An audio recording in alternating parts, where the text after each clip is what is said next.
right, athlete builder. I'm not going to get into the backstory of what just happened between 2 months ago when we set this up and how we got here, but it's a one-on-one solo job here with my good friend Jared Byczko, who runs Myriad Fit, formerly CrossFit NapTown, downtown in Indianapolis. I came from that gym, so I left there in 12, opened my gym in 13. I think I got there late in 2011. And so I'm just starting my 12th year. I think Jared's already finished 13. A little bit about Jared. Great dude, runs a business. He and Peter Brasovin started it years ago. College soccer player, also ran track in high school, kicked for football.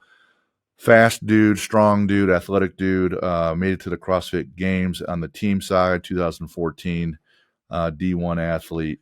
And we're lucky to have him here today. So our second CrossFit Games athlete on the podcast. Jared, thanks so much for being here. Love having you on. So you ready to get to it?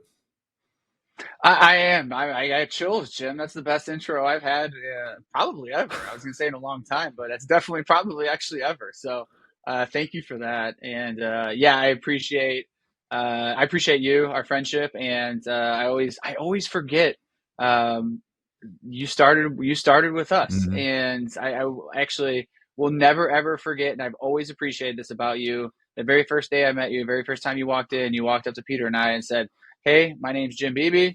I'm going to start my own CrossFit gym, but I want to learn from you all. I want to learn from some of the best, and I'm going to be here until I can learn as much as I possibly can, and I'm going to start my own gym." And we were like, wow, I appreciate that honesty and that upfrontness is kind of what built the relationship that we have to this day.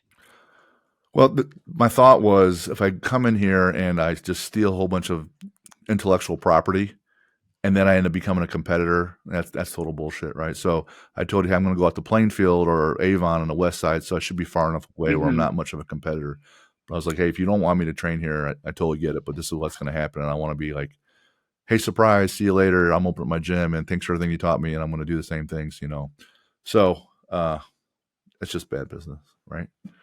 Yeah, Yeah. no, I don't disagree with you, and that's why I've always appreciated. I mean, I think in the last 13 years, this is probably pre-pandemic numbers, but Peter and I added up. I think we had 8 members who started their own CrossFit gyms within Indianapolis.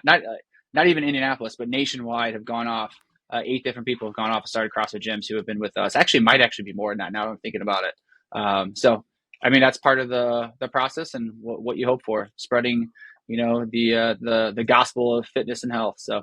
The word we're looking for is impact, right? We're making an impact. And so just like the Bill Belichick family tree of coaches, I know you guys There you you go. guys came out of Chicago, right? There was a Yep. real legit gym there that you guys came from and then came down after you guys finished your soccer career at IUPUI, and you're like, all right, we're just going to go all in downtown in this facility. And I kind of took the same approach, go all in and we'll learn as we go.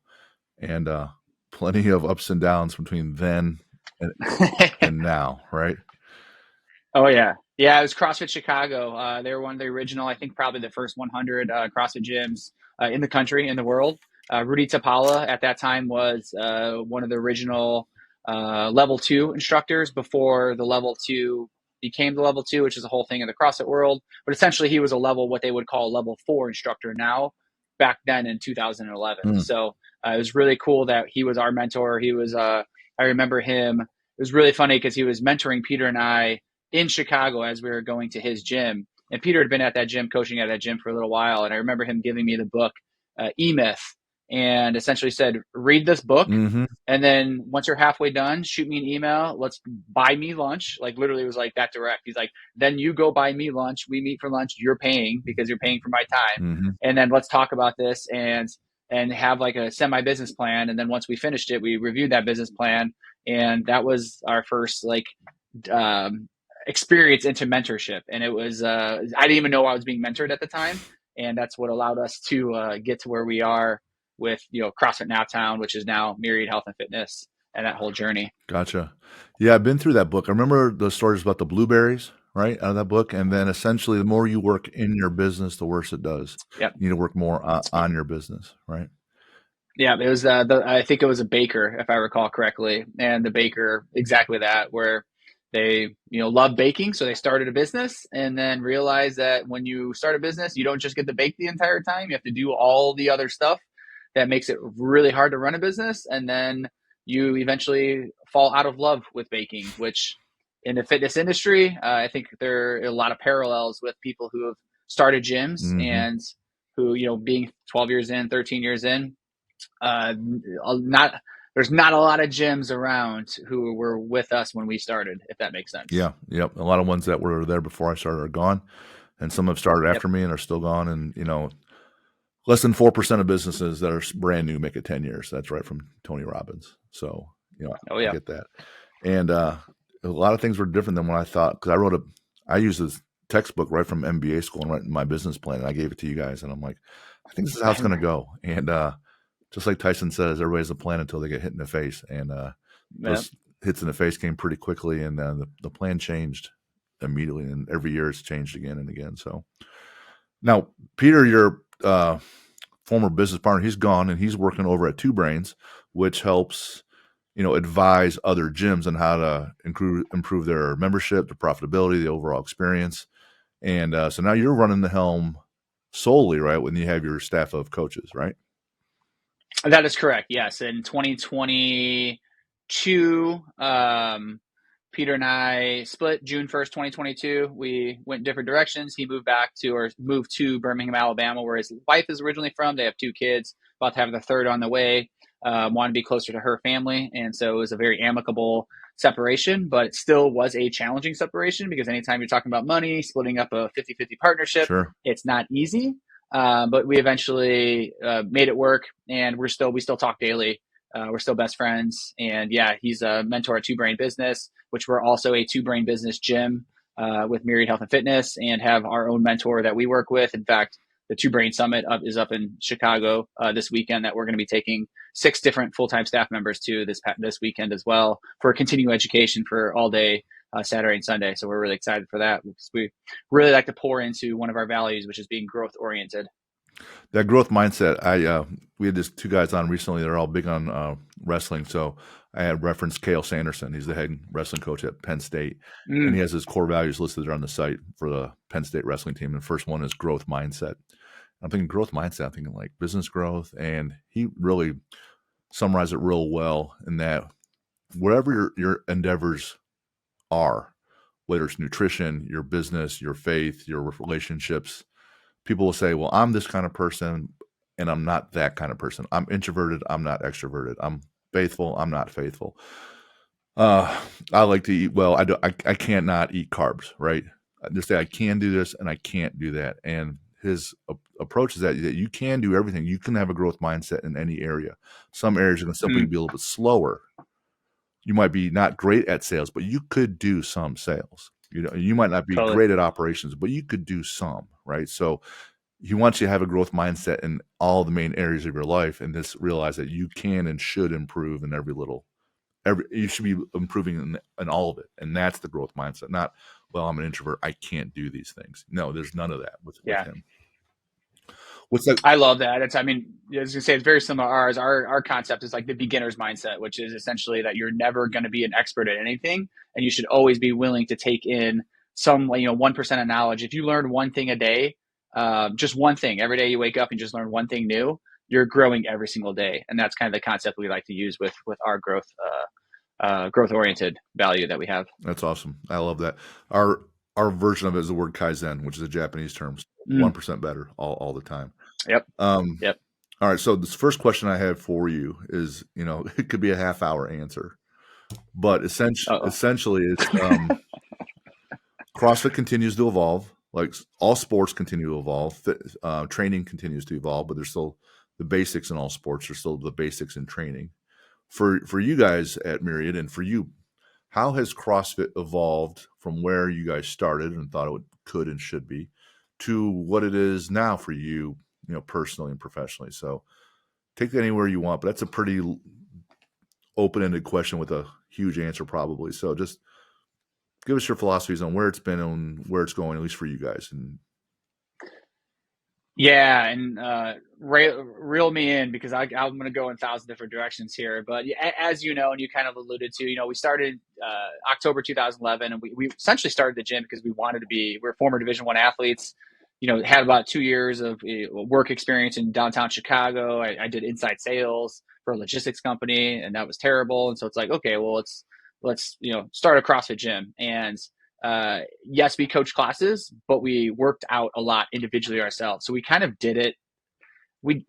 I shouldn't say we did it to become athletes, but we essentially did to become athletes, right? Like I was working out probably 3-4 hours a day myself, and then I would coach classes. So like coaching classes, the business side was always second to like us working out, with the ultimate goal of making the CrossFit Games. In the first couple of years, it was really interesting because we built a business around competitive CrossFit and around a community of people supporting us as kind of like the leaders or the icons within the space within the gym at CrossFit NapTown, because we were such good athletes at CrossFit at that time. The CrossFit was so new. The sectionals had just started in 2011, 2012, I think was the first year they actually did the in-person regionals. And, we had a team that was there. We missed it by, I think, 1 point to make it to the CrossFit Games that year. Or maybe that was 2013. Sorry. So we started off as a competitive gym. It was old school OG type CrossFit. You rip your hands, you bleed, you might vomit after a workout. Like, I mean, you did burpees around the monument circle with us in pouring down rain because it was hard, and that was what CrossFit was to me at that time, was do something physically challenging because I'm not sure if I can do it. And if I'm not sure I can do it, well, I want to try to see if I could do it. And I was also 25, 26 at the time, probably 26 at the time. So it's just like, my body held up a little bit better. Had a little bit of an ego on me at the time, which has changed drastically, especially when you have kids and get married and all that. But yeah, so every single day it was kind of like, how do I challenge myself with some of my best friends, and what can we do physically to push each other? And that was super cool. 2013, we missed going to the games by 1 point, as I referenced. 2014, we finally made it to the games. We went to the CrossFit Games. 2015, we went to regionals again. Had a pretty solid team, just didn't perform well. And I think it was 2016 when Peter and I finally looked at each other. We're just like, hey, what are we doing here? Like, are we, like, we're about 5 years in right now. Are we just like, are we going to run a business? And that was when we finally started getting a little bit of pushback from members of like, things operationally, we weren't running the best business possible. We didn't really have systems in place. We had coaches, and coaches were kind of coaching classes they wanted the way they wanted to coach classes. There was no consistency with that. And that was when, I think it was 2016 when we hired Two Brain Business. I was following Chris Cooper quite a bit at that time, trying to borrow as much of his content online as I possibly could. And then we probably drug our feet for maybe a year and a half before we officially signed up, because as you know, any type of mentorship program, business development program, it's expensive. And it's an investment, but you have to realize you're investing in yourself. So we finally did that and pulled the trigger, had a mentor, and started building a business around this fitness we were doing. And that's when we started to slowly let go of our own personal fitness journeys, which actually, I haven't shared this with many people, but vulnerably, like, probably was one of the hardest things, was to let go of the competitive side of CrossFit for me as an individual, for me as an athlete, because I knew I could only pour my heart into so many things. If you do 5 different things, you're not going to do anything really well. Right. If you do one thing, you're going to do it really, really well. And that's when we kind of decided. At that time, I got married in 2015. So like there was a lot of things I needed to like recenter, refocus myself on. And so letting go of the competitive CrossFit side of things was a huge decision that we made about 2016. And then we created more systems, a better business. And then I think that's when we finally sat down and realized that like, we're creating an atmosphere not for competitive athletes, but for the general population, for the general public, especially being downtown Indianapolis. It made sense for us to create a mission statement, which is to make Indianapolis one of the top 10 fittest, healthy cities in the country, which you know this, but Indiana as a whole, Indianapolis is typically 49th, 50th out of the list of 50 cities here, with populations of, relatively the same size. And, I know that, becoming a top 10 healthy fit city in the country isn't going to happen in a year, 2 years, 5 years, 10 years. It's probably going to take 30 or 40 years. But if I say it, other people will hear it, and other organizations here in Indianapolis and surrounding in Indiana as a whole will start to hear that more often and get on board with it.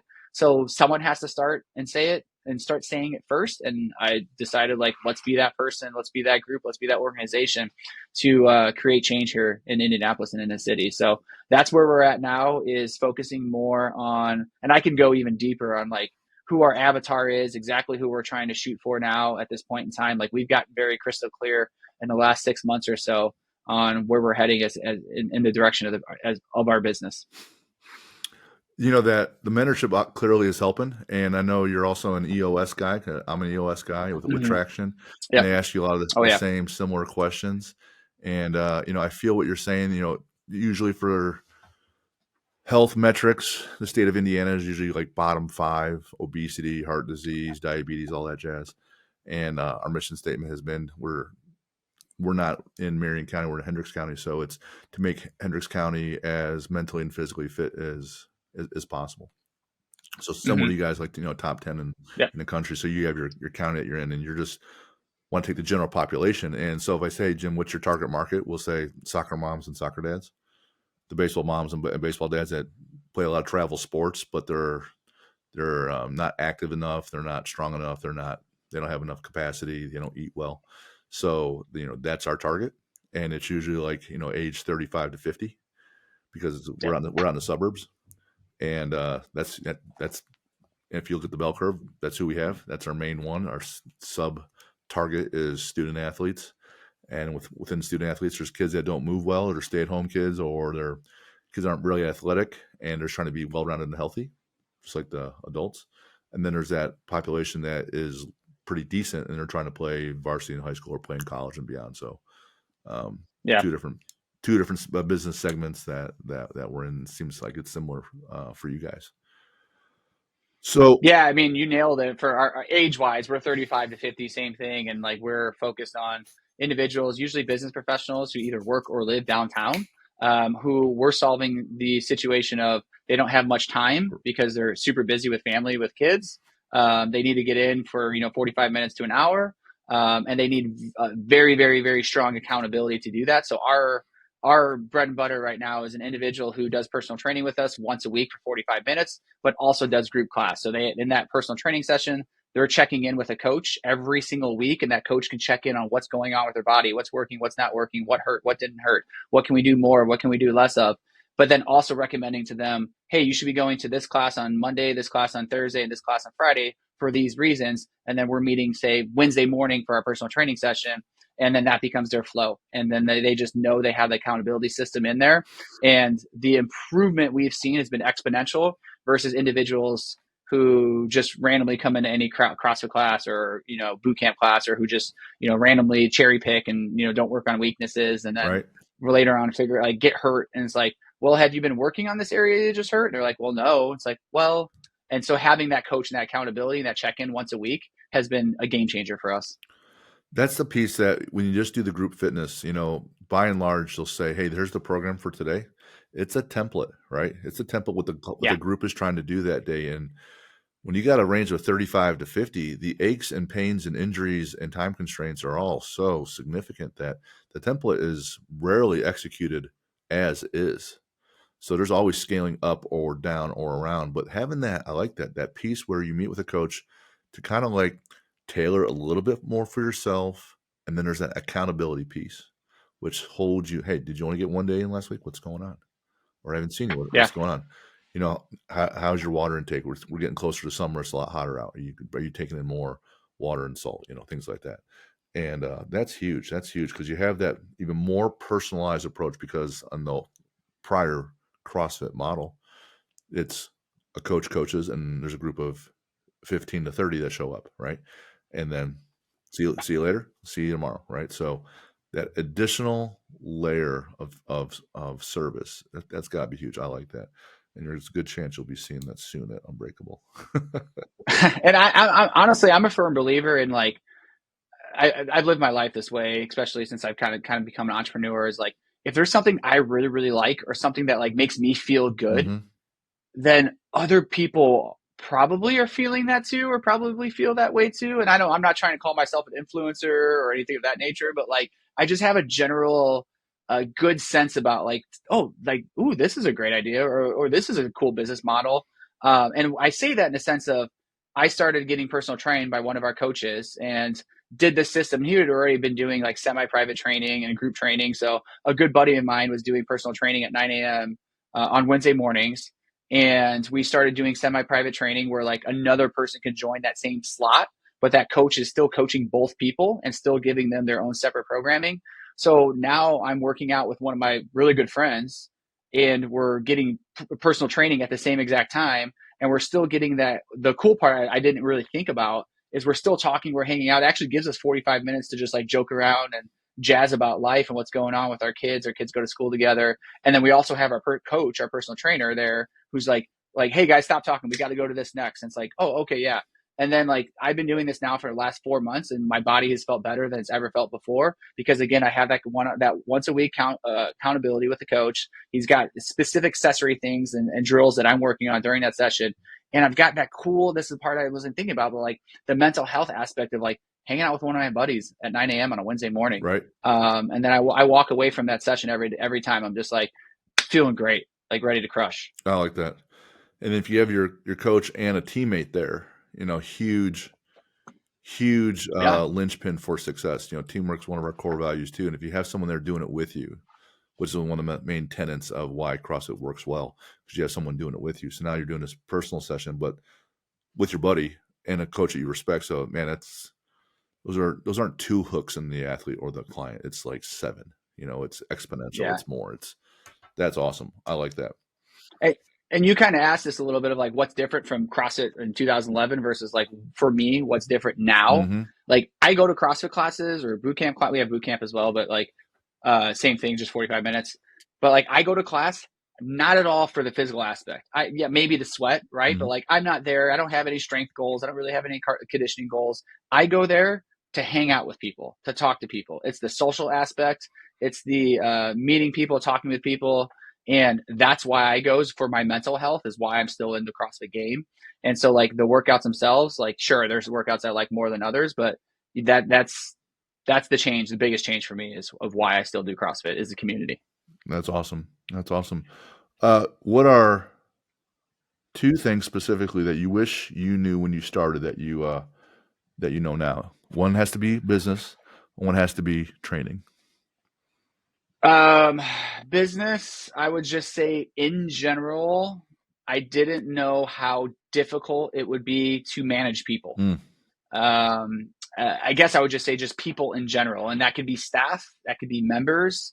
But there have been so many different situations and scenarios over the last 13 years that when we first started a CrossFit gym back in 2011, I never, ever, ever thought that we have a relatively large staff. We have about 7 to 8 full-time employees, 18 part-time coaches, and about 15 yoga teachers as well, because we also have a Myriad yoga arm of our business. So we have a yoga branch of our business as well. And just, every single person needs to be communicated to differently. And they also receive, and how they receive that information and actually take it in is also different as well. So like figuring that out has been a massive challenge. I think I'm okay at it. I've gotten a lot better about it. Empathy has become really, really big in my life of, understanding like if I've communicated something to someone and they're not doing it still, it's like, well, let me put myself in their shoes and figure out why. And then you could break down, solve for that as well, which has been a big piece to the puzzle, which is, go ahead on that. I was going to answer the second one. That's going to be so much of it in any kind of industry. Even like my wife's work, she's mostly works from home, but she's online talking to folks that are international, and there's different like cultural things, right? And timing of things, and just the way they speak English is different, right? So your ability to manage or connect and then motivate and then still hold accountable people, like that skill is going to be like infinitely valuable across all businesses. So, and you'll probably be great at it right about the time you're ready to retire, right? Me too, because that's a 30, 40-year journey of learning that and constantly evolving. That is super hard, and it's still going to be, but recognizing, like you said, is huge, and then constantly working on that. That's awesome. That's a good point. So physically, Appreciate it. one thing you wish you knew then that you know now. This is a tough one as my answer because it wasn't really available then. If I'm like really trying to like pick my brain to see like who was doing it then, but just having a coach. Mm-hmm. So like when we first started CrossFit back in 2011, um, no one really knew how to excel at CrossFit. Like, what is the right programming? Everyone was trying different things. There's Doug Chapman that was out there doing things at Hyperfit, and then there's Ben Bergeron doing his comp train. Like, those were like two big ones at the time. Maybe there's like one or two other big ones. Now there's probably 40 different programs, man, probably more than hundreds of different programs and coaches out there.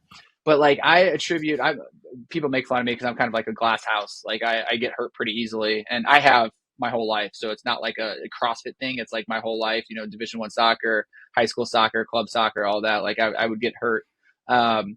But like I still have back issues to this day, and I don't do a whole lot of load bearing exercises right now. That's actually why I hired Coach Richie, shout out, as a personal trainer, because I'm having him help fix my hips, my lower back, my sacrum, sacral area, all that, trying to figure it all out. But yeah, so like having a coach watching me do these movements from 2011 to 2015 would have been extraordinarily helpful.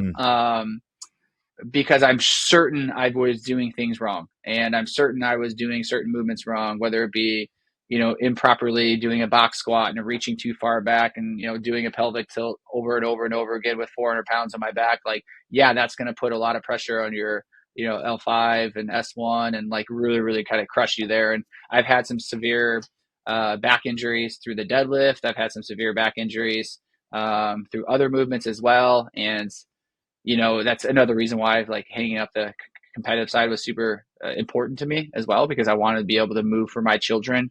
I have a 5-year-old and a 10-month-old, and I want to be able to move for them when I'm 60, 70, 80 years old. So that's why I'm more focused on longevity type training nowadays than I am about like really going hard and being super competitive. Yeah. It's when I tell people if they're looking to compete at something, that's not being well-rounded and healthy. No one's competing. Yeah. Competing is never healthy. Competing at D1 soccer, that is tremendous strain on your joints. Oh, yeah. Right. It's and stress. And stress, right? Any D1 sport, any college sport, you're a full-time student and a full-time athlete. Totally. So that's an 80, 90 hour week minimum job, right? That's not healthy, right? But that's not the point. The point is to win. And I respect that. And I respect that, and I get that. When your avatar, like you said, is 35 to 50-year-olds, they're not trying. Well, some might still think they're competing and stuff, but they're not. The goal is to be sustainable, right? It's sustainability. And one thing, I've always pushed a lot on strength, but I probably pushed a little too much.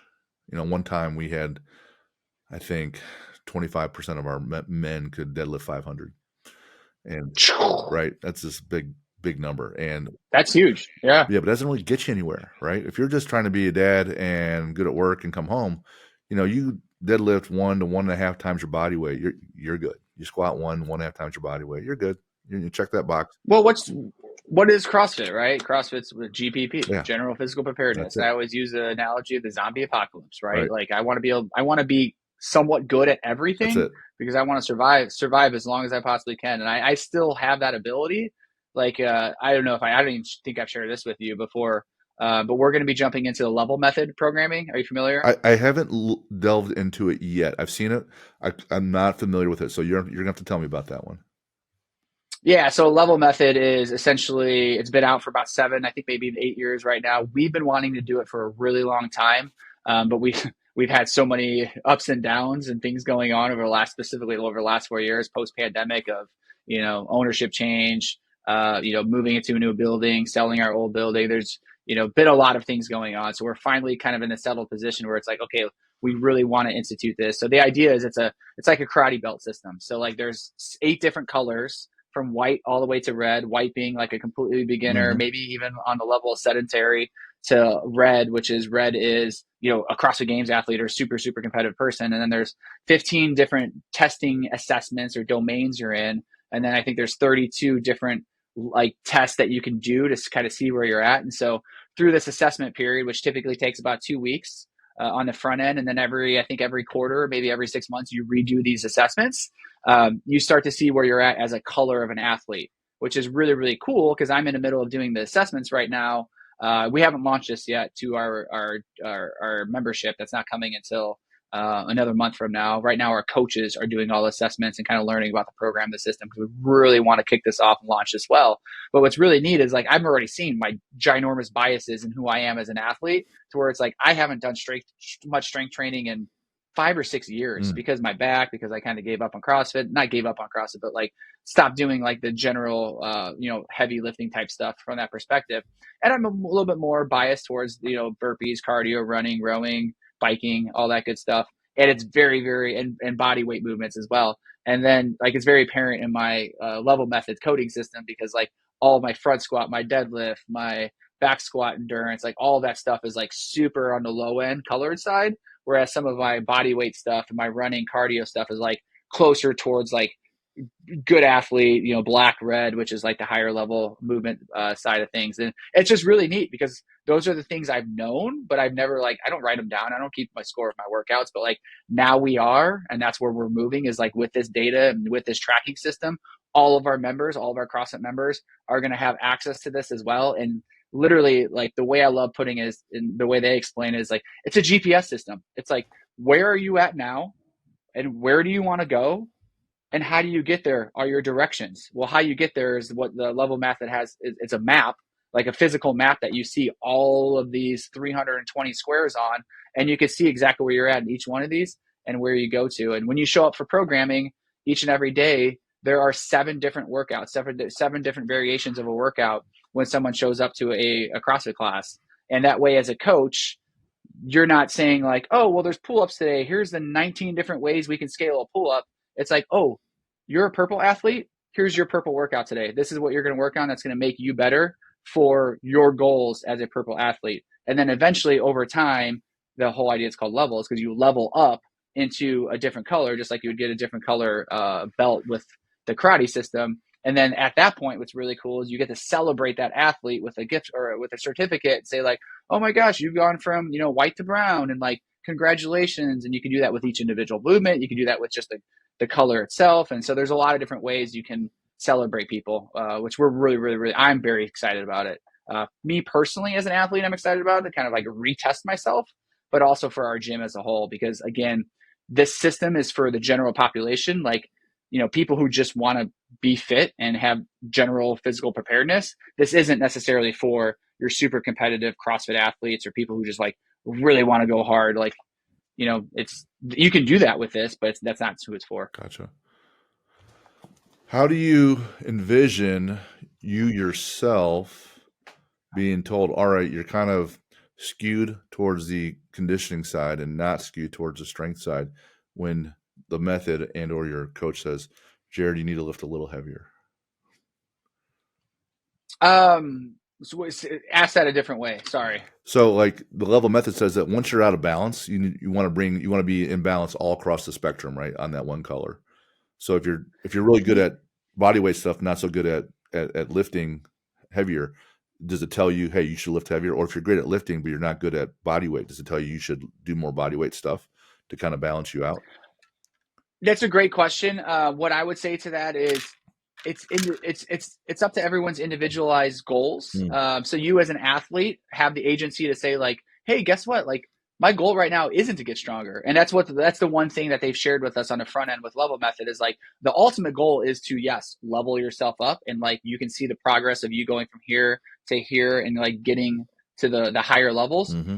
But they were very explicit of like, one of the cons, the pros and cons of this system that we've had in the past with other gym owners who've done this is they have not done a good enough job explaining to their membership that like, people will also, guess what, level down, mm-hmm. even though they don't want to level down. And it might be because they're coming across a class less. Maybe they're coming once a week, twice a week, rather than coming 3 or 4 times a week, which, as you know, frequency is going to exponentially grow the amount of improvement you can have. Mm-hmm. But they might also have a different external goal. Maybe they're running a marathon right now and they're just running a lot. And so they purposely aren't strength training as much as they were. So then all of a sudden, after 6 months of training for a marathon, their numbers go down a little bit in assessment and they get leveled down. That's okay too, as long as you set the expectations and as long as you have that conversation with them, which is something we've been working on as well. We talked about the one-on-one personal training, but we also do goal check-ins with every single athlete we have at our gym, or at least we ask every single athlete, every single member at our gym to do a goal check-in with us on a quarterly basis. And if not quarterly, every 6 months. Very, very difficult, very hard to meet with those individuals. And it's intense on our coaches and our staff who does the goal check-ins, but it's absolutely crucial to understand retention, keeping people there longer, Mm-hmm. because we're understanding their goals, who they are, and why they're with us. So, Gotcha.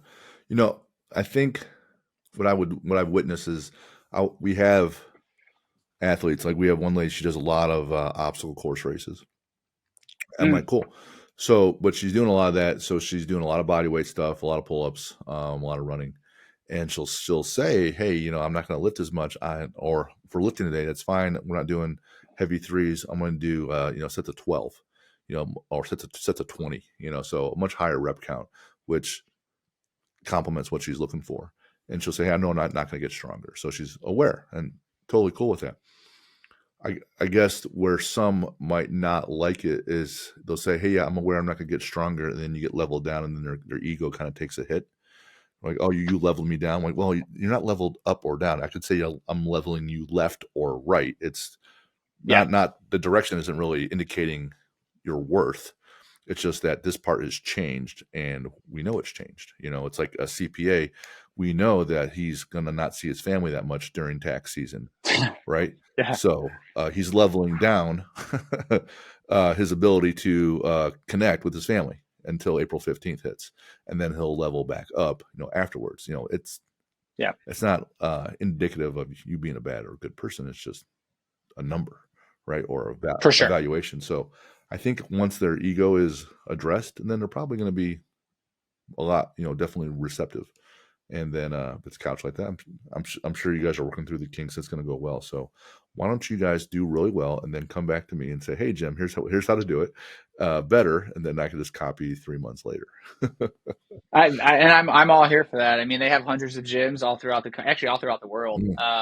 As I mentioned, I've been wanting to do this for a really long time. And one of my hesitations in the first couple of years of them doing this was it's a very, very large undertaking to onboard this entire process. Like, this map in its own right is a 4 feet by 8 feet map that you put on a wall.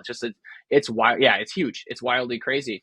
This is actually their second iteration of the map as well. And so I kind of, in my gut, knew that this was going to be a pretty large undertaking for them as a business. But now that we're going through the system right now, it's like, I've been very impressed with their onboarding, with their foundations videos that they make the owner watch, all the coaches watch as well before they like release things to you. So it's been good. But yeah, I'll definitely, as much as I've been trying to keep this under wraps and not tell people about it, because I want to be the only gym in Indianapolis who's using the level method. Sure. And I think at this time we will be. At the end of the day, as you and I have talked about numerous times before, where it's like, well, the rising tides raise all ships. I'm getting that wrong. No, you got it right. Yeah. But that's essentially, I mean, if every CrossFit gym becomes a level method gym and everyone is becoming better and, use the word earlier of impact, and we're impacting more lives and changing more lives, then good. Kudos. Right. Love it. So that's awesome. I'm always going to be a bigger fan of, I'd rather make the pie bigger to make the pieces bigger rather than keeping the pie super small and having small pieces and taken from it. That's right. Yep. And that giving, it doesn't always come back and reward you, but it does enough. And I've never just given 100 times and not gotten something back in return, so that's, I love that approach. When you're coaching a one-on-one or a small group or even a larger group, for you intrinsically, like, there's one thing, you're getting paid by them to coach you and they're using your service, but what, outside of the financial reward, what is your big payment? Like, how do you feel you're being paid when you're working with someone? Like, what's a big reward that you take from it? Yeah. So I'm naturally an introvert. I am I'm 100%. Like, I get my energy from being away from people. I get my energy from just like being by myself, like, pouring into myself. Like, I'm dead serious. I know you're laughing right now. I truly, maybe I take that back. Maybe I'm that hybrid intro extrovert type person, but I have to, the Superman phone booth system where it's like I have to like walk into a phone booth, like, and I do this, like I'll walk behind the whiteboard and then come back on the other side of the whiteboard, just be like, all right, everybody, let's rock and roll. And like, I am then a new person when I'm about to teach a class. Like from who I am to when I teach a class, I am a completely different person. And to answer your question, what I love about it is I have so much energy and I'm so excited about life and, myself, my family, the people around me, friends, community staff, coaches, members, once I'm done coaching a class. Like there is no better feeling than knowing that you impacted at least one person. If not one person, you've impacted 20 people in that class. One of our rules, that's hard, but it is a rule that we have here is in a class, you should be saying every single member's name 3 times. And that way they feel seen, heard, and inspired throughout that class. And by doing that, I want someone else to walk away and just like every single person who takes a class, they should be able to walk away and be like, I feel better now after doing that class than I did coming into this class. And it's very, very, very rare, maybe less than 5 times over the last 13 years that I take a CrossFit class from another coach and walk away and actually feel worse or shittier in a worse mood than I did when I walked into that class. And I want to make sure everyone's feeling the same way with me, where they're walking away feeling better and just energized because of what they just did.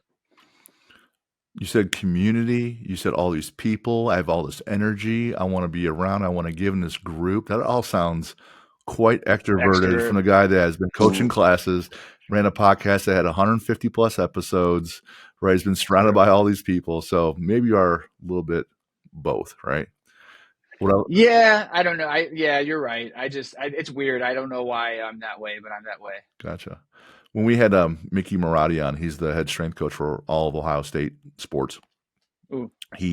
We asked him, what are your components for leadership? And he was talking about leadership for like the captains on the team. But when you're coaching a class, you're obviously in the same role where you're leading. And he said almost exactly what you just said, that the leader should be seen, right? Seen doing the right things. They should be heard. So what comes out of your mouth should be impactful. And then you must be felt. Like I can show you, I can say the words, but if I'm really robotic and we're not connecting, you're missing that felt piece. And then humans are, intrinsic creatures in that they want to feel, they want to feel that you care. And if I just give the information or if I just go through the motions, I'm simply compliant with what we're trying to do, but I'm not a leader. And to coach, you got to do all 3 of those things. So yeah, I think you said seen, heard, and what was the third word? It was different. Inspired. Right. So yeah, so you connect with them emotionally to move forward. Yeah, and with that, it's something that I feel like certain coaches have as a gift. I don't know if it's learned. I don't know if it can be learned, to be perfectly honest, but I know there's certain coaches that have this. I know Peter had it. I know I have it when I'm out there. I know Anna has it as well. Coach Anna, that's been with us for 12 years. And it is the sense of that when you say something, you can look at that person and see if they understood it or if they look confused, or if you see someone, you're just like, oh yeah, they're completely lost. Or you see someone, you're like, ooh, they are like in themselves today, emotionally, like something's going on there. And then you have the ability, and this could be a 25 person class, but you can pick out 3, 4, or 5 different people and be like, something's different about them today. I'm going to go check in with them and find out. And you just do that in a safe, comfortable way to where you're not like being brash, aggressive or anything with them. Or just checking in with an individual, like having that soft skill, I guess you would call it, that empathy in a class is something that if you're listening to this as a coach of any type of, sport, fitness, and anything, like that's the number one thing that I feel can go a long way and build a career for you, is just being able to understand when something's not, someone's equilibrium is not status quo at that moment. And then you can check in with them and help them, because that again is going to impact them and change their day. Yeah. That's the art of coaching. And I 100%, there you go. 100% agree. I wouldn't agree that it's all inherent. People are better at than others for sure.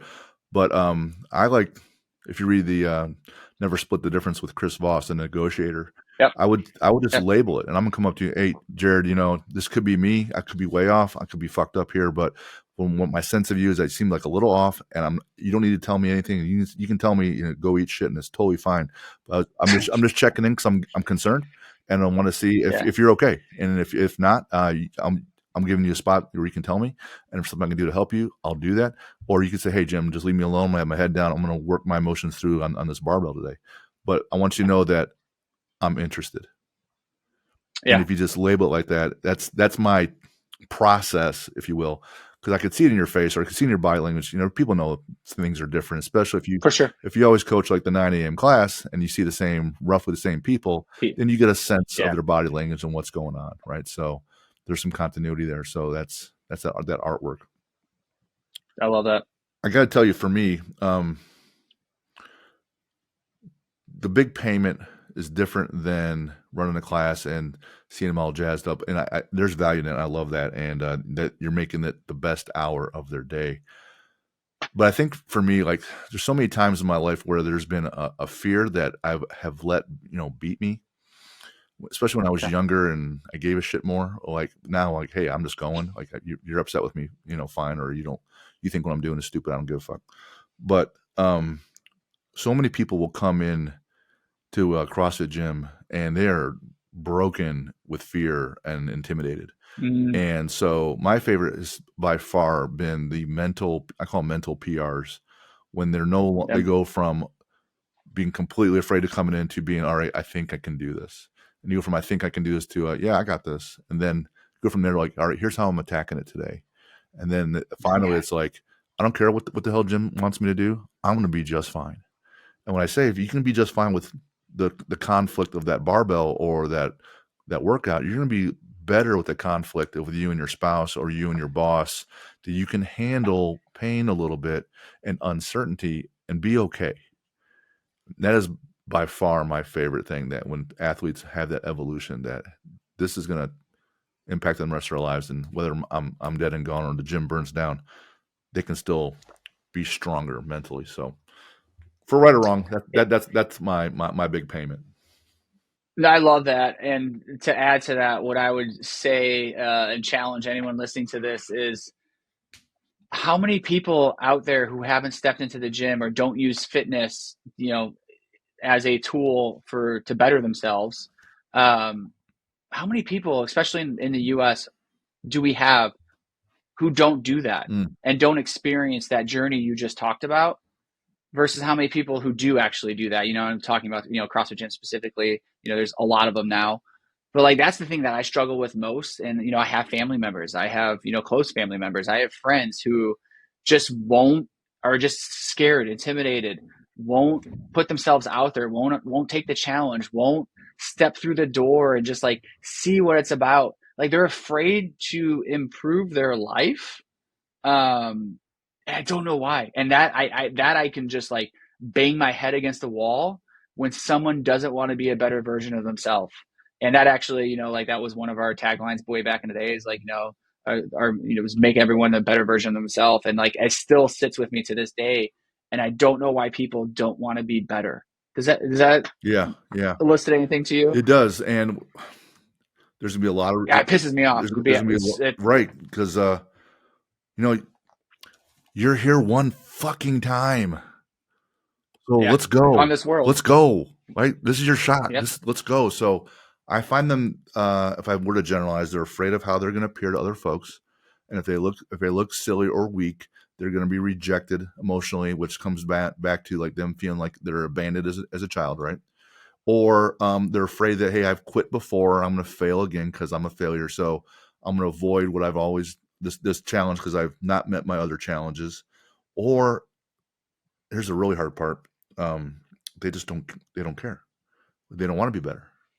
Like, Which I just like, that I'm I good. don't have that in my brain. Me Yeah, I don't have that part in my brain. Like, I just don't understand. And I have friends like that in my circle, and I'm just like, why? Like, what can I do? What's the first step I can do to like shake you, to make you Sure. feel something? I want you to feel something and know what it's like. Like a simple effort there, just like, I was talking to a friend the other day, and he drinks a little bit too much. He doesn't eat very well. Doesn't do exercise. I'm just like, hey man, like, just drink a little bit more water for me tomorrow. Like, let's just start with number one habit. Like, Yeah. let's just drink a little bit more water. And then after we do that, then like maybe let's focus on our sleep a little bit more. Like, what does sleep look like? It's like, well, I need to drink before I go to bed because that's how I fall asleep. I'm just like, wow, we've got a lot to tackle. Right. And it's hard for me because like I want everyone to do what's best for them and yeah. That's the piece where, as a coach, I don't need people to meet me halfway. They can meet me about 30%, and I can give them the other 70. But if it's like 0% or 5%, I just won't. Okay. Right? I won't do this. I'm not doing this. Yeah. I don't bother because my success rate is basically zero, historically. So they gotta come with I can. Now there's no way I can do this, or I'm not doing it. I'm not doing it. Right? They come with I won't. Move on to someone else. It's good. There's too many billions of people on the planet, right? Yeah. What is because we talked before we started recording, I mentioned there's always 3 components of what I look with athlete builder for their head and 3 for the body. And my favorite is the mindset because it drives all else. What has been like a roadblock or a fear? Like, hey, I'm not sure about this business wise or training wise. And when you come across that, I'm not sure about this new endeavor. I'm not sure about level up. I'm not sure about being an owner by myself without Peter. I'm not sure about moving over to a new building. I'm not sure of having a staff of 35, right? What is your process for handling that uncertainty and yet still progressing and moving forward? I think it's evolved over the years, that process, to be perfectly honest. I mean, in the early days, I didn't have much to lose. Peter and I both put in a not small amount, but like, a certain amount of money and started the business. And it's like, if this worked, it worked. If it didn't, it didn't. Now there's a lot more to lose, I guess you would say, from that perspective, just from like the growth of where we're at. What you're describing is, the imposter syndrome, which I think all entrepreneurs live with. And I certainly have lived with and continue to live with on a daily basis. My process, honestly, is talking to my board of directors, and I'm sure you've heard of this or have read about this before, but I think each individual person should have their own board of directors. Like, who do you go to when you need to talk about something emotionally? Like, who do you go to? Like, I go to my wife. Who do you need to talk to when you need to talk to something about financially? I go to one of my buddies who is a financial advisor. Who do you talk to when you need to, just mentally, get everything out there? And, I'll call Peter, my former business partner, when I need to do that. So like having those people around you to be able to bounce ideas off of, just the same concept of mentorship, right? Yep. Like a lot of times as an entrepreneur in this imposter syndrome space, we are on an island by ourselves and we are making all these decisions, trying to do all these things, lead a team, and we don't know if we're doing it right. Some days we think we are, some days we don't. But you need to have someone else to bounce ideas off of, but also someone else to challenge you on some of those ideas. And so building a leadership team, like we have a leadership team within our gym, or within our business. And that leadership team makes the majority of our decisions. Like, I don't really make any decisions at the gym anymore. At Myriad Health and Fitness, like I give ideas. I'm the visionary. I'm the one that you talked about EOS earlier. We have a visionary. We have an integrator. I'm the visionary that comes with a ton of different ideas. And guess what? Most of those, I'd say probably 75% of those are shot down because we don't have the bandwidth, because they're dumb ideas, because who's going to lead them? Like, if the only way we're going to be able to execute is if I do it, and I don't want to do certain things because I want to be with my family, whatever the case may be. But like having a team around me to be able to, go through and discuss IDS, identify, discuss, and solve all of our issues is what I'm able to do. So I essentially IDS for the business, and I IDS in my personal life now as well. Got it. No one gets there alone. No one squats 1,000 pounds alone. No one has a 2-minute Fran alone, right? No one runs their business alone. And having those right people in your corner. Is a 2-minute Fran a thing? Isn't it? I don't know. Like, that's wild. Do people squat 1,000 pounds? Yeah, I need to start doing 1,600 is a good number. Like at that. What? Yeah, well, one, they're squatting in a squat suit, so that's going to add about 15%. And Sorry, I just tangented us hard. You just blew my mind with some of those numbers. yeah, those are things, all right? Those aren't my things, but those are those are definitely things. Um, I like what you said about the beginner mindset, about being a sponge and always still learning with the knowledge piece. And you mentioned empathy already with dealing with teammates. Training wise, if you were to build, you said like a 40-year-old CrossFitter, what do you want them to be able to do? Just ballpark. So are they trying to be like Just just, a games level? no. All right. So if you were to put together your well-rounded fit CrossFitter, and our 40-year-old 40-year old is, or 35 to 50, somewhere around there, what does that look like? Whether it's certain numbers or abilities or capacity, just how would you describe that? I don't know if you're picking on me right now, but I'm gonna pretend like you are because I'm turning 40 this year. So I will share some of my numbers that I would love to be at with my general abilities, and I want to be able to run a mile under 6 minutes. I want to be able good. to do. It's probably on the higher end of like what needs to happen. Yeah, I would say 7 minutes is probably safer. 7.5 minutes is probably safer as like a really like fit, legit like score. But I personally want to be under 6 minutes. I want to be able to do 20 strict pull-ups unbroken. I like that.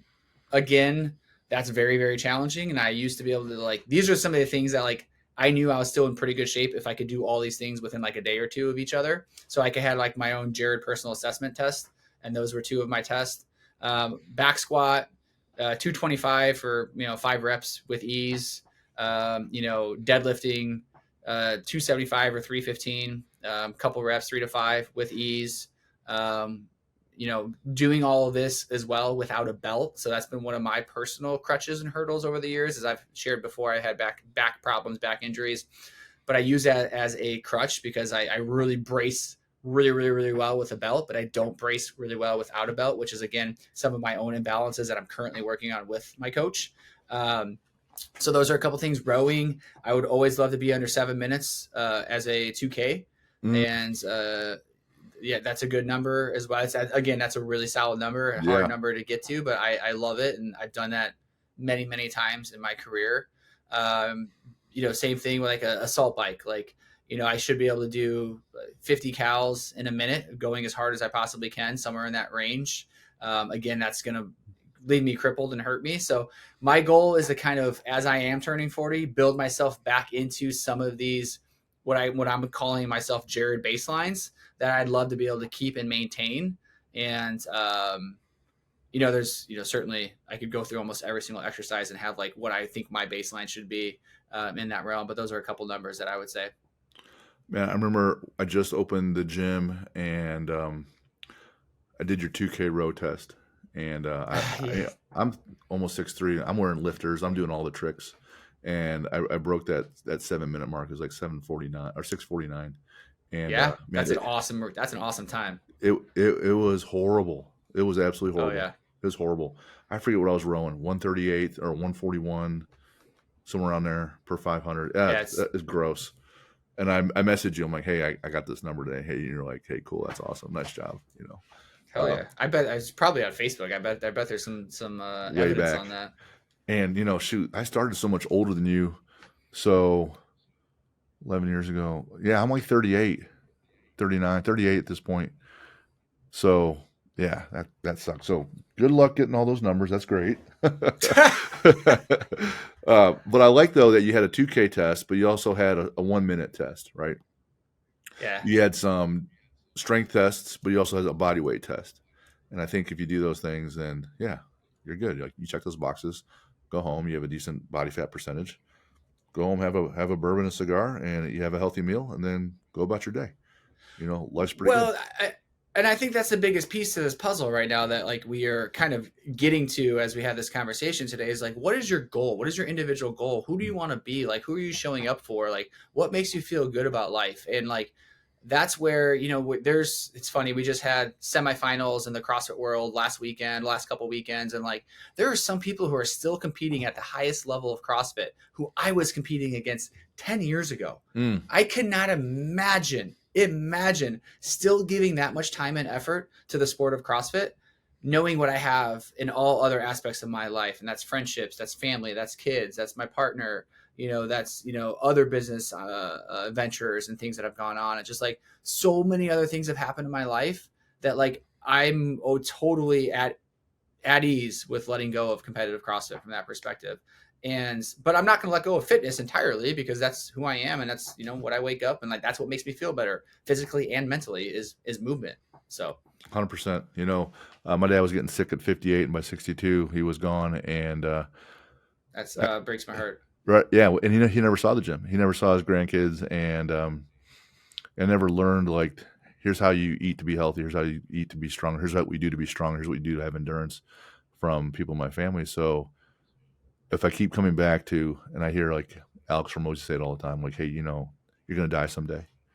I'm like, yeah, so that's going to happen. So that's been in my head for like the last 2 or 3 years, that, I have 3 kids. My wife has 3, one just got married, and some are in college or some are electricians. And if I'm dead and gone and I didn't show them how to do this one thing that I didn't have, I'm like, it's gonna be hard for me to go in front of God and say, yeah, I even knew how to do this and I didn't tell anybody, So for me, like you said, can I go ride the rides at Cedar Point with my daughter and be light enough? Because when I was doing strongman and competing at that, I was 320 pounds, right? So now at 260, everything's fine. Like, I can run a mile, and because I'm back to doing things that make me well-rounded and healthy, not competing at an unhealthy thing. And seeing your kids graduate or walk down the aisle, like, those are the metrics, those are the benchmarks. And so that's what things have essentially evolved to. You've had PRs over your life in different things. So for a benchmark WOD, what's your favorite PR you've ever gotten? Whew. Well, it wasn't workout a day across the water, but it's it's a benchmark. It's just my back squat. You're gonna probably laugh at this, but I was pumped about 440 back squat, just like a raw, just basic, 440. I was pretty pumped about that. Trying to think of some others out there. That's the one thing I actually, you asked this earlier. What do I regret the most? Like, I never used like Beyond the Whiteboard or Sugar WOD, or like I wrote stuff in like a journal, like handwritten wrote stuff maybe in like early 2011, but then I just stopped. I was just, my ego when I was that age, 25, 26, was just like, I'm Superman. I'm fit. I can do every exercise and every WOD, every workout, every benchmark pretty, fast. And like, I was invincible. So I never wrote anything down. And now I so regret it, because so many people in the gym, new members, old members, new coaches, like, they have no idea. They're like, oh, you were fit? Like, you were good? Like, and I'm just like, oh, I need to pull up some of these CrossFit Games videos and some of these, regionals and stuff, and show people like, oh yeah, I could throw down. Yeah. I try to think of some general, Jackie. I know I had a really good Jackie time, but I can't even think about like what those times were. Karen was another one. I could do Karen unbroken, which is 150 wall balls for time. So I was really solid at that one as well. I don't know what, I don't have a specific one. Do you have a specific one you remember? I have a few. One of my favorite WODs is Murph, and all my different sizes. I've done Murph, I don't know, 17 times, and I've done it with a vest, but it was partitioned. I got below 40 minutes. I remember I was really happy about that. Wow. It was 39 and some change, so I was happy about that. That's really good. Very good. With a vest, you said? With a vest, yeah. Wow. I did Grace at 185, and then when we have our breast cancer thing, and we cap it at 7 minutes. And so, 653 or 655 was good for me. I was always afraid of 185 for 30, and I got it done. It's not that great of a time, but for me, I was happy I got it done in under 7 minutes. I've seen people do it in 3 or 4, but that was good for me. My favorite strength moment was I carried 305 in each hand for 25 feet. Wow. And I remember That's wild. one of my coaches was there and he's watching that. And, he's always been stronger than me. And when I was done, I'm like, I put it down and I'm like, it was like 7 years in of training by myself and then P90X and then NIFs and then NapTown, then my own gym and then evolving to becoming more of a strength athlete. And I carried 305 in a hand for that. I'm like, holy shit, that was 7 years for this 22 seconds. And I got this nod from the guy. He's like, that's pretty good. And people are like, oh wow, that's pretty good. What are you doing next? I'm like that I'm good there. Like, it was getting ready for a competition and that was one of the weights.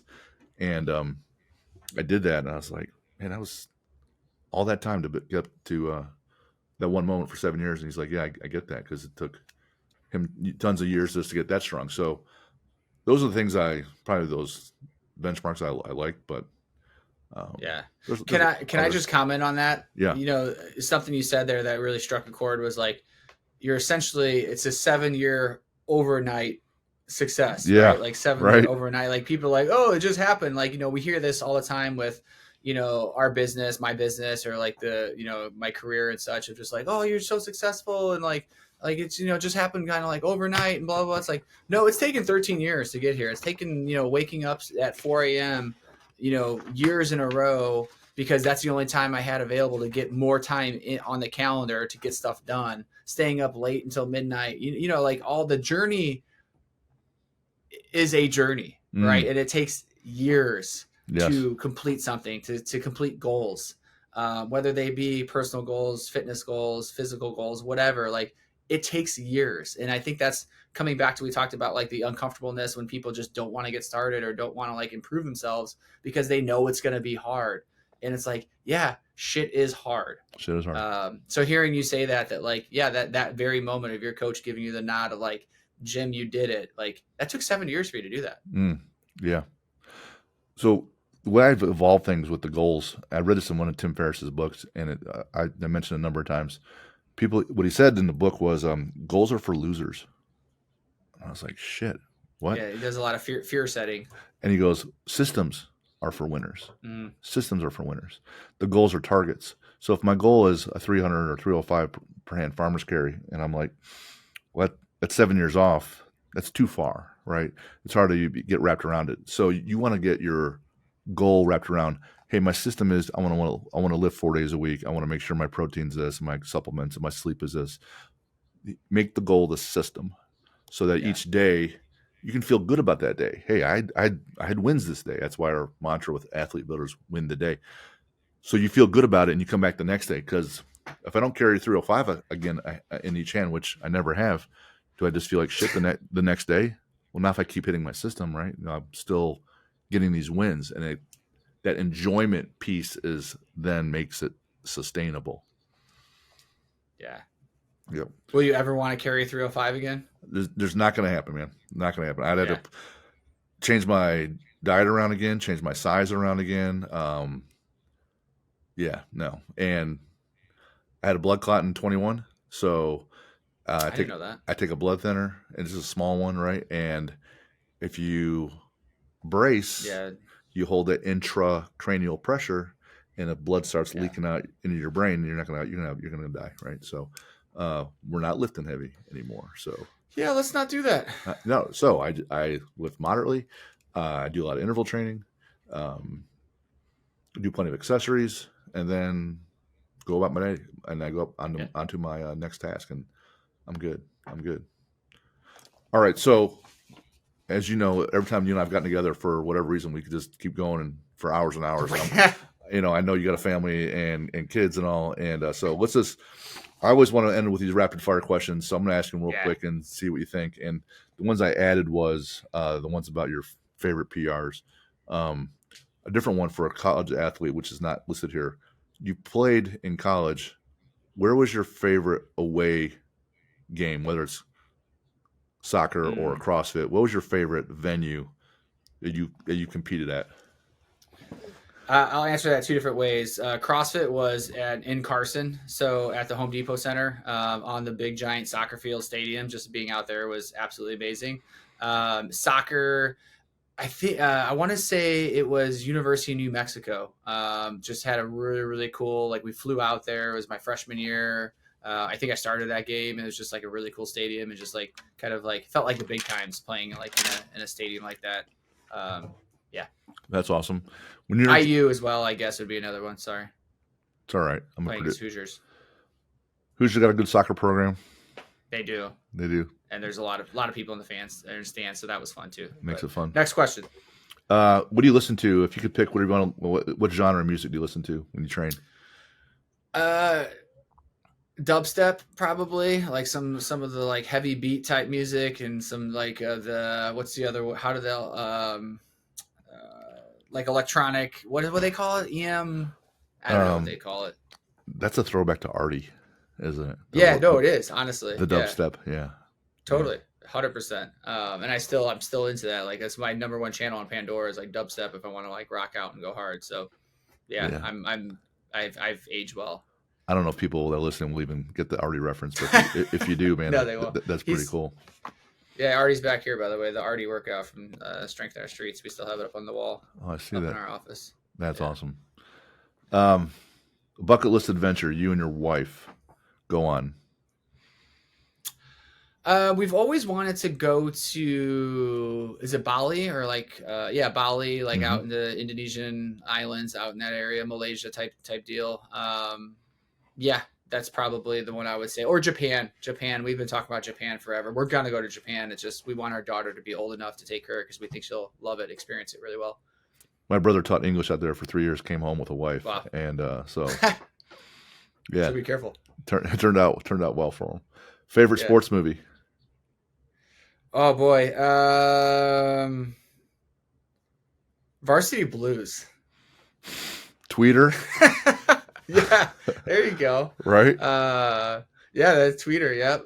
It just was something that I think from a high school perspective, there's a group of friends of us, we just watched it so much when we were in high school that we could all like say the lines without the movie even being on. So Miss Davis, will you go out with me? There you go. Miss Davis. What was the coach's name? Kilmer. I forget. Kilmer, yeah. Coach Kilmer. Yep. Yeah. Played by John Voight. Yep. Favorite sport to watch? Soccer, hands down, soccer. I'm really big into EPL, English Premier League. Tottenham's my number one team. I love the Wrexham documentary with Ryan Reynolds and Rob McElhenney. So, yeah, I'm a soccer head. Favorite athlete to watch? It was Michael Jordan. I'm old school Jordan fan. Could watch his documentary. I literally cried probably watching the documentary through the pandemic. I now smoke cigars. You and I have had cigar sessions together because of Michael Jordan. And I attribute my cigar smoking habit now to Michael Jordan. And Impact. He's just so explosive. Just one of a kind personality that yeah. Favorite book? What's coming to mind right now? I would probably say, oh boy. No way. Traction. All right. Just because it's helped my business so much. That's a weak answer. I'm sorry. I've got a better. Alchemist is another good one. Like one I can reread over and over again. Favorite superhero?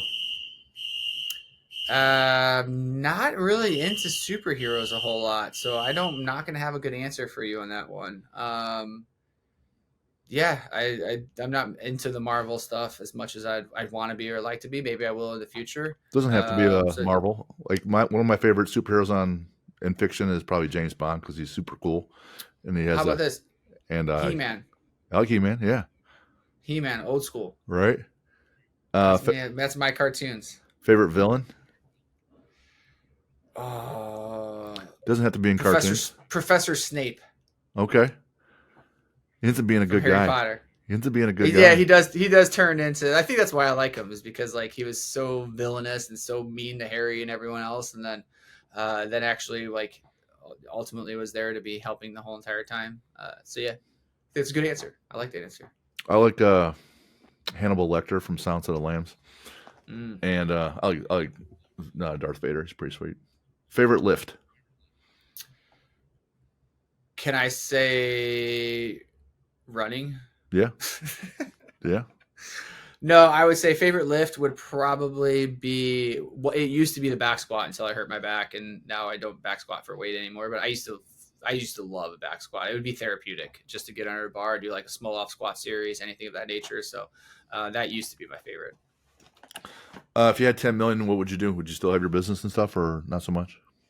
Yeah, this probably isn't a rapid fire question, but I actually went through that whole scenario in my head about 2 years ago, where like after buying out Peter and having the gym on my own for 6 months or so, or maybe even a year, I thought about like, do I really want to be doing this? And at the end of the day, what came to me was, if I had, a large lump of some money that's thrown at me, like I would probably wake up in the morning, be with the kids, send the kids off, get a coffee, read, pour into myself a little bit, go to the gym, work out, hang out with people, and then probably go back to the gym again and do another workout. So it's like, I'm already doing that. So why am I like pressuring myself into doing something different? So yeah, I would keep the gym and probably, maybe take a little bit more risk in certain other areas and not, hold back on finances so much, because I want to run a sustainable business. Mhm. But yeah, I would probably continue doing this, maybe in a little bit different way. So Awesome. Where can we find you? yeah, so I'm pretty readily available on Instagram at Byczko. So that's JABYCZKO. So that's my personal Instagram, but I use a lot of stuff there with the gym at Myriad Health and Fitness as well. You can find us at Myriad Fit, so MYRIADFIT, and that's at Myriad Fit on Facebook, on Instagram. On YouTube, I shoot videos. I do a weekly 10-minute podcast called 4Time on there as well. So yeah, you can shoot me an email, jared@myriadfit.com, if you ever wanted to connect and have a further conversation. Be happy to. Awesome. For those that are still listening, this will I'll let you guys reminder, Athlete Builder Summit coming up June 22nd. It's an all-day long thing. If you can't come all day long, there's a VIP option where you get the digital copy, 6 speakers. Nick Uranker from CrossFit Games. I'm speaking. Dr. Klutwijk, return to play doctor with the Colts in Indiana State. Tiffany Patterson, who runs Parkview Sports Medicine, where they're training 300 kids a night. Then there's Kyle Moran, Olympic lifting coach, talking about plyometrics, and then Jesse Dale, all on nutrition. So there's an in-person option. There's a digital option. Check it out. If you want to get a hold of us, info@athlete-builder.com. Jared, another gift. Thank you for taking the time. Thank you for pouring our knowledge and being authentic. Thank you for just making an impact. Lucky to have you on today. Thank you. Thank you. I appreciate you having me. All right. Take care, guys. We'll see you next time.